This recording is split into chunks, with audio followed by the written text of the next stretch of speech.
welcome back to my channel. Well, it looks like Maurice may be behind bars soon because there's currently a warrant out for his arrest. So these receipts were posted yesterday in the Maurice Mandy subreddit. I did double check and confirm, and yes, there is currently a warrant out for Maurice's arrest, and his release status is he is a wanted fugitive. So he is wanted for these charges that happened in December of 2022. So the charge is evading a peace officer and driving in opposite direction of lawfully moving traffic, and he pleaded not guilty 4 days after his arrest.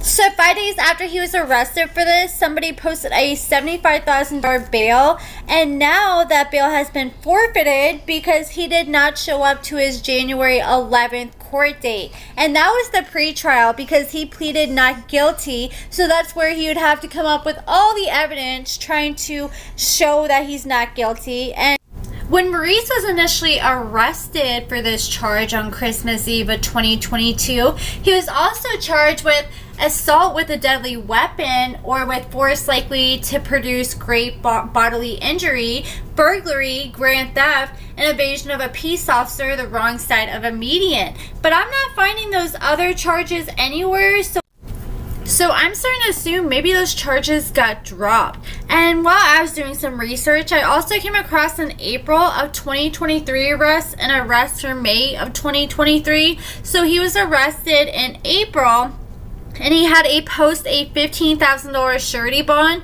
and his April arrest was from a hit and run with property damage.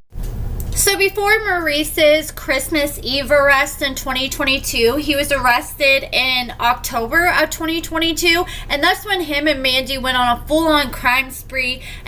Maurice was facing 2 felony charges of attempting to organize retail grand theft, and they also found heroin, they found some Xanax and other prescription pills, and they had a slew of other charges they were facing, and it looks like they dropped all the other charges, at least against Maurice, and he was just facing these 2 charges for attempting to organize the retail theft. But you're not going to believe the outcome of these charges.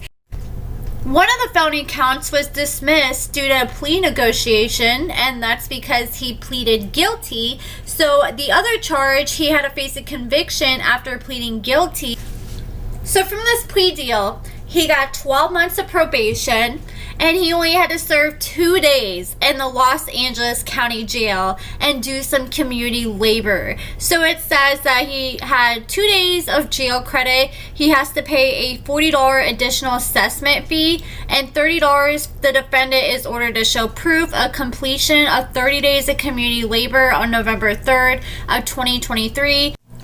The judge noted that all mandatory fees are waived due to the defendant's indigency, so he believed that the defendant cannot afford basic needs that he needs, so he waived all his court fees. And that hit and run that he had back in May, so in July of 2023, a judge ordered that as long as Maurice did a diversion program, that he would drop that charge. So diversion programs allow the defendants to avoid the whole court process and court system, and they just have to complete a program with whatever they believe caused them to act out and do the crime in the beginning. Like if they say, oh, I was drunk, oh, I was on drugs, oh, I was suffering with my mental health, then they have to address that. They have to either do an anger program if they have anger issues, or a lot of times if they have drug issues, they'll have to do drug court, and typically drug court is about 12 months long. And maybe that's why Maurice is avoiding going to court now. Maybe he's not doing what he's supposed to do in drug court and not showing up,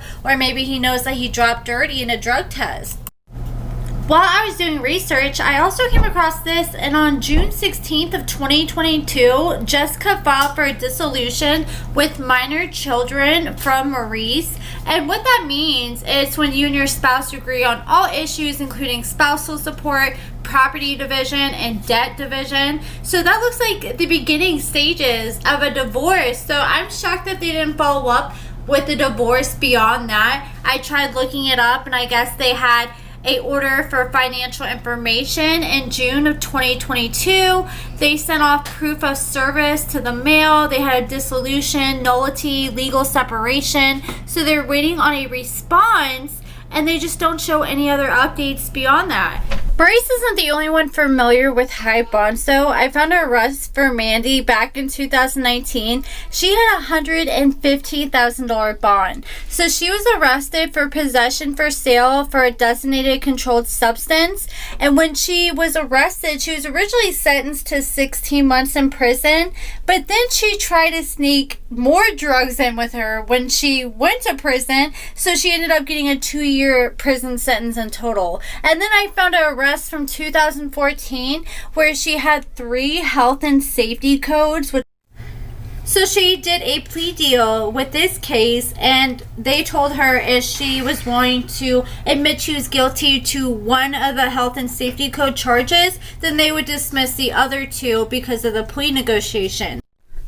So I tried to do as much digging into this as I could, and pretty much when you're charged with this means that you put your employers in danger or risk their safety, and so you can get in trouble for a variety of reasons: for excessive noise levels, mechanical dangers, heat or cold stress, in conditions that are causing or are likely to cause death or serious physical harm to employees. So Mandy was actually charged, and she was sentenced to a year in jail in the Los Angeles County Jail from these charges. So they had to be pretty serious to get sentenced to a whole year in jail. She also had a possession of a controlled substance charge from years ago, back in 2014. But I also came across a lawsuit where Mandy was trying to sue this lady by the name of Emerita Corden, and she tried to sue her, and I could not get the exact reasoning why she was suing her in court. But what happened is she went and pressed the charges and said she wanted to take her to court. But once it was time to come to court and provide the evidence, neither her or the other lady showed up. So they just ended up throwing the case out and dismissing it.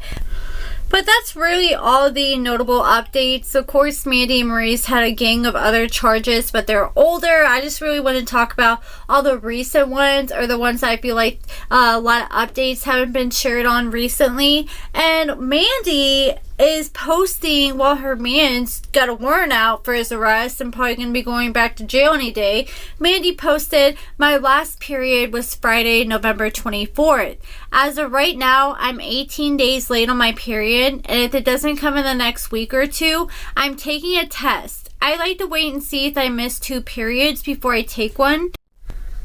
I like the way last time this happened, it ended up coming way before my next one was due. So let's see, y'all. We want a boy and are hoping we are expecting, but if not, we have dedicated 2024 as our year to add on to our family. So wish us luck, y'all. I know it's going to come and happen for us when it's supposed to." And she has been teasing for a while now that she wants to have a baby. She went on this big trip where she acted like she was going to Miami, but they were exposed that they didn't even go to Miami, and they were really at this resort that wasn't that far from their house in California. And I don't know, I just don't believe anything this girl says, even if she was telling the truth. Like, she could be chowing down on a ham sandwich and be like, "Oh yeah, I love ham sandwiches," and I would still call it bullshit. She's just lied so many times, and it's hard to really buy anything she has to say. You know, there's no better time to have a baby except for when your man's on his way to prison. But honestly, he's probably not going to go to prison. I learned that California is a lot more lenient compared to other states. And I watched this documentary on Channel 5 News with Andrew Callahan, and I highly suggest you guys check it out. And if you check out the Jack the Bipper interview, I got so much insight, and I guess like he's part of this whole criminal organization that does smash and grabs and robs different stores, and they've robbed like a bunch of designer stores and took thousands and thousands of dollars in merchandise. And he's done it hundreds of times, like literally every single day he's doing something different. And he said he's been caught over, I think it's like over 40-50 times, and the most he's ever done in jail is 45 days. And like he literally said that he just was arrested for doing a armed robbery a week prior, and he's already out of jail. I'm like, okay, I have no faith in the California justice system. I highly recommend you guys check it out. I keep telling myself I'm going to react to it, but I just keep putting it off and forgetting about it. The whole time I was watching it, I was just thinking of Mandy and Maurice's situation, and then after watching that, I understood why they keep getting off so lightly, because that's just how the California justice system is. But apparently the governor is trying to pass new legislation to crack down on stealing, because it's hurting a lot of businesses in California. A lot of businesses are having to go out of business. But that's it for this video, guys. Let me know what you guys think about everything in the comments below. Check out my lashes and cosmetics at AccordingtoAmber.com. Give this video a thumbs up, subscribe, and thank you so much for watching.